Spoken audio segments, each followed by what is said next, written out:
Hello. कैसे हो सभी? उम्मीद करता हूँ आप सभी अच्छे होंगे। तो दोस्तों, आज हम यहाँ पे चर्चा करने वाले हैं लंब के अंदर, गुरुत्व के अंदर, अंतः के अंदर और बाह्य के अंदर क्या होता है। ठीक है, तो चलिए दोस्तों स्टार्ट करते हैं। तो सबसे पहले मैं बात करूँगा आपके सामने, आपको क्या दिया गया है लंब के अंदर। ठीक है, तो लंब के अंदर की यदि मैं चर्चा करूँ तो क्या होता है लंब के अंदर। ठीक है, तो देखो सबसे पहले मैं क्या बनाऊंगा आपके सामने, एक प्यारा सा ट्रायंगल बनाऊंगा। ठीक है, अब देखो जब भी हम क्या करेंगे लंब के अंदर निकालते हैं तो वो कैसे निकालेंगे। ए बी सी हमने बना लिया। अब यहाँ पे ए के शीर्ष से कोई लाइन आएगी, इसको बी सी पे मिला दिया। बी की शीर्ष से कोई लाइन जाएगी, ए सी पे मिला दिया। इसी प्रकार सी के शीर्ष से कोई लाइन जाएगी और कहाँ पे मिलेगी, ये ए बी पे मिलेगी। ठीक है, अब दोस्तों यहाँ पे जो केंद्र बनता है उसी को क्या कहते हैं, लंब केंद्र कहते हैं। लेकिन बशर्ते यहाँ पे जो कोण बनेंगे, देखो ये जो कोण है ये दो भागों में बढ़ जाएगा। मतलब कोण ए का समद्विभाजन हो जाएगा, कोण बी का भी समद्विभाजन हो जाएगा, कोण सी का भी समद्विभाजन हो जाएगा। इसका मतलब ये हुआ कि यदि ये कोण थीटा है तो ये वाला कोण थीटा, ये वाला कोण थीटा है तो ये वाला कोण थीटा, यदि ये वाला कोण थीटा है तो ये वाला कोण भी थीटा। मतलब समझ रहे हो, ये वाला कोण और ये वाला कोण बराबर होगा। यदि ये पूरा कोण सी, यदि यहाँ पे पूरा कोण सी 60 डिग्री का है तो ओनली यहाँ पे ये वाला कोण निकालूंगा समद्विभाजन करने के बाद में, तो ये कितना हो जाएगा भाई, ये 30 और 30 नहीं हो जाएंगे क्या। यही मैं आपको समझाना चाह रहा हूँ। इसी प्रकार से मैं बात करूँ आपके सामने गुरुत्व केंद्र की, तो दोस्तों वो कैसे निकालेंगे। देखो सबसे पहले मैं क्या बनाऊंगा आपके सामने, प्यारा सा ट्राइंगल। ठीक है, ये ट्राइंगल बन गया।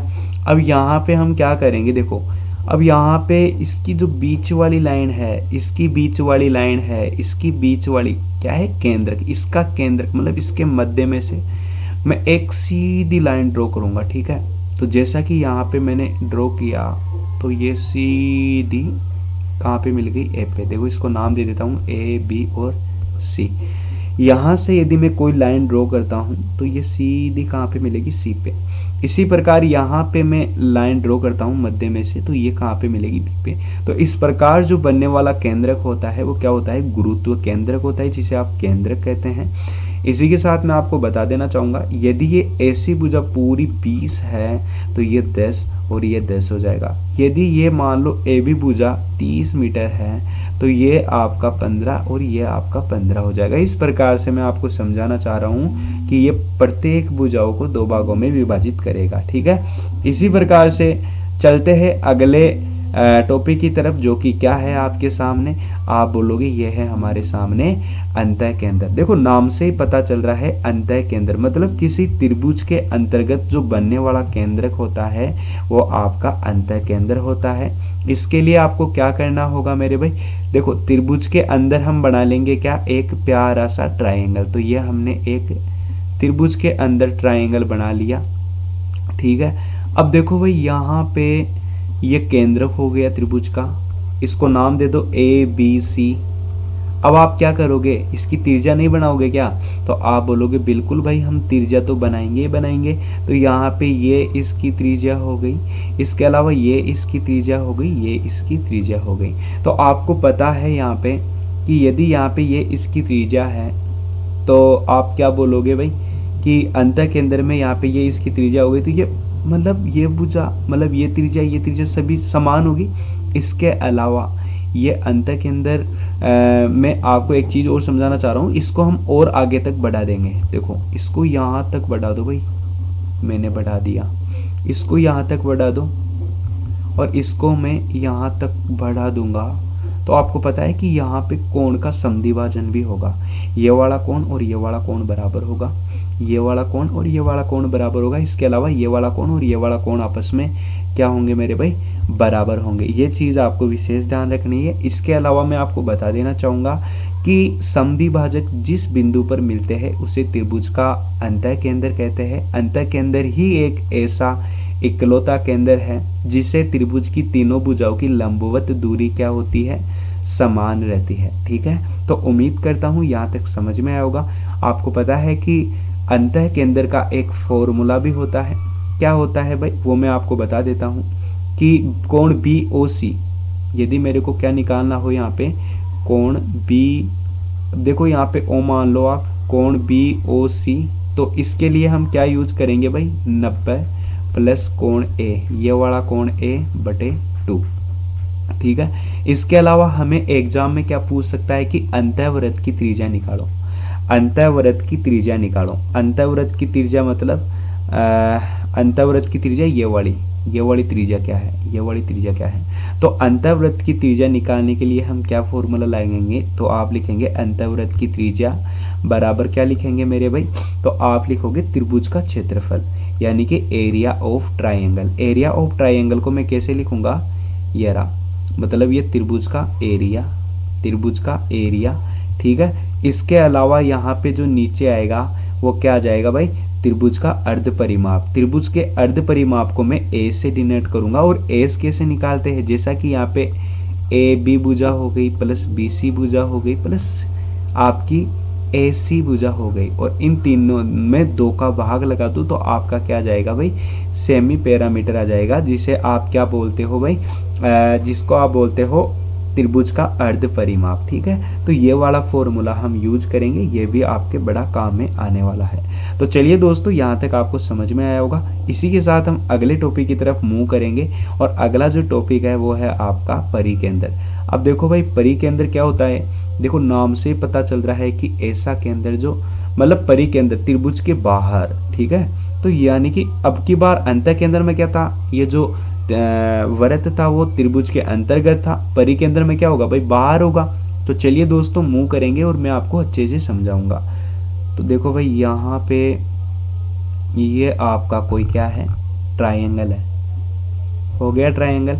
अब देखो भाई, यहाँ पे मैं इस प्रकार से आपका क्या बना लूंगा, परिकेंद्र, मतलब त्रिभुज के बाहर बनने वाले जो वृत्त होता है उससे हम क्या बनाते हैं, आपका परिकेंद्र बनाते हैं, और ये केंद्रक हो गया। अब आपको पता है भाई, यहाँ पे जो त्रिज्या बनेगी उसको हम क्या कहेंगे, परित्रिज्या। ये आपकी क्या होगी, परित्रिज्या, और यहाँ पे ये क्या होगी, आपकी परित्रिज्या होगी। ठीक है, तो यही आपका क्या कहलाता है भाई, परिकेंद्र कहलाता है। ठीक है, तो उम्मीद करता हूं भाई ये आपको समझ में आया होगा, लेकिन मैं आपको कुछ चीजें और बताऊंगा जो कि काफी ज्यादा इंपॉर्टेंट है इसके बारे में। तो देखो भाई, किसी भी त्रिभुज के तीनों भुजाओं के लंब समद्विभाजक जिस बिंदु पर मिलते हैं उसे क्या कहते हैं, त्रिभुज का परिकेंद्र है। ठीक है, ये तो आपने देख लिया, इसको मैं यहाँ तक मिला सकता हूँ, इसको आप यहाँ तक मिला लीजिएगा, और इसको आप यहाँ तक मिला सकते हो। इसके अलावा और इम्पोर्टेंट चीजें क्या है, देखो भाई, आपको जब भी परित्रिज्या निकालनी हो तो कैसे निकालेंगे, देखो परित्रिज्या को मैं बड़ा आर से डिनोट कर लेता हूँ, क्योंकि ये इंपॉर्टेंट चीजें पूछी जाती है। ये आर है, बड़ा आर, और ये आर है, इसके अलावा ये आर है। ठीक है, अब देखो जी, ये आर मतलब ये परित्रिज्या कैसे निकालते हैं वो मैं इसका फॉर्मूला आपको बता रहा हूँ। यहाँ पे क्या लिखेंगे, तीनों भुजाओं का गुणनफल। तीनों भुजाओं का गुणनफल का मतलब आप समझ गए, यानी कि इसको नाम दे देता हूं मैं ए बी सी। तो तीनों भुजाओं का गुणनफल क्या हो गया, ए बी गुणा बी सी गुणा आपका क्या हो जाएगा भाई, सी ए, या फिर ए सी लिख दो, और बटे में क्या लगाऊंगा भाई, तो बटे में आपको हमेशा याद रखना है 4 गुणा त्रिभुज का क्षेत्रफल। क्या आएगा, 4 गुणा त्रिभुज का एरिया। ये हम फॉर्मूला यहाँ पे यूज करेंगे। तो उम्मीद करता हूँ यहाँ तक आपको बहुत ही अच्छे से चीजें समझ में आई होगी।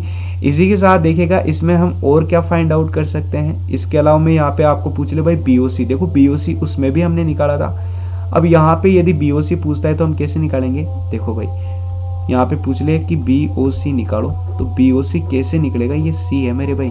तो देखो आपने अंतःकेंद्र में तो क्या किया था, अंतःकेंद्र में आपने लगाया था कि भाई 90 प्लस ए बटावा 2, ये किया था। लेकिन परिकेंद्र में हम क्या करते हैं, परिकेंद्र में यहाँ पे देखो, मैं एक मिनट पेन का कलर चेंज कर लेता हूँ। जैसे यहाँ पे ये वाला कोण थीटा है, तो ये वाला कोण क्या होता है, 2 थीटा होता है। यही आपको याद रखना है बीओसी। ठीक है, मतलब हम किसी भी प्रकार से इसको निकाल सकते हैं। मैं आपको बता दूं, कोण बीओसी बराबर क्या हो जाएगा, कोण 2a। ठीक है, कोण बीओसी बराबर कोण 2a के बराबर होगा। समझ रहे हो कैसे, अभी अभी मैंने बताया ना कि यदि यहाँ पे a के बराबर में कुछ भी नहीं है और बीओसी बराबर क्या हो गया, 2a हो गया। इसी प्रकार यदि मैं आपको बताना चाहूँ तो COA क्या लिखोगे, कोण 2b। ठीक है, तो यहाँ पे क्या लिखोगे, कोण COA ऐसा आ जाए तो क्या लिखोगे, कोण 2B। यदि आपको पूछ ले यहाँ पे देखो ये AC हो गया, BC हो गया, इसके अलावा क्या पूछ सकता है, BA, ठीक है, कोण BOA ये पूछ ले तो आपका क्या हो जाएगा, कोण 2C। तो ये वाले फॉर्मूलेज काफ़ी ज़्यादा इंपॉर्टेंट है, पूछे जाते हैं। इससे एक प्रकार का क्वेश्चन और पूछा जाता है, जैसा कि ये लाइन इसको यहाँ तक बढ़ा दो आप, इसको आप यहाँ तक बढ़ा दो और इसके समद्विभाजन से समद्विभाजन करके ये लाइन खींच ली और इसके समद्विभाजन करके ये लाइन खींच ली। तो यहाँ पे कभी कभी ये क्या पूछ लेता है, जैसे इसको मैंने P से डिनोट कर लिया और ये पूछ लेता है कि ये कोण अक्ष का मान बताओ, अक्ष डिग्री का, तो वो कैसे निकालते हैं। तो इसके लिए एक फॉर्मूला हम यूज करते हैं भाई, जैसा कि मैं यहाँ पे लिखूंगा कोण BPC बराबर क्या आ जाएगा भाई, तो आप बोलोगे कोण BPC बराबर आप लिखोगे 90 माइनस कोण A/2। ये वाला फॉर्मूला भी काफ़ी ज़्यादा पॉपुलर है और वो एग्जाम में पूछा जाता है। तो उम्मीद करता हूँ कि यहाँ तक की चीज़ें आपको अच्छे से समझ में आई होगी। चलिए दोस्तों, इसी के साथ हम विदाई लेते हैं। थैंक यू, मिलेंगे अगले वीडियो में, तब तक के लिए थैंक यू, जय हिंद, जय भारत, टेक केयर।